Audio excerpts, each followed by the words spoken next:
আসসালামু আলাইকুম। নতুন আরো একটা ভিডিওতে সবাইকে স্বাগতম। সকাল সকাল চলে এসেছি মাটির চুলায় রান্না করতে। জামাই যেহেতু ঢাকা থেকে এসেছে, সে বলতেছে মাটির চুলায় সকালবেলা খিচুড়ি রান্না করবা। মাটির চুলায় খিচুড়ি খেতে কিন্তু খুবই ভালো লাগে। এদিকে দেখেন আমি রান্না করতেছি আর আমার ছেলে সাইকেল নিয়ে সকাল সকাল খেলা করতেছে।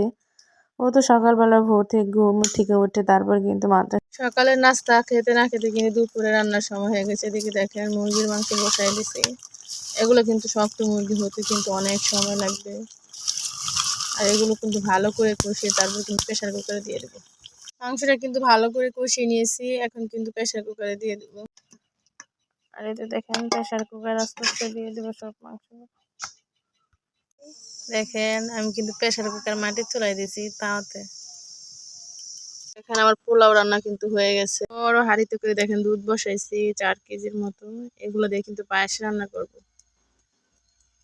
করব যশোরের বিখ্যাত খেজুরের গুড় দিয়ে। এই খেজুরের গুড়গুলো কিন্তু খুবই ভালো, একবারে 1 নম্বর।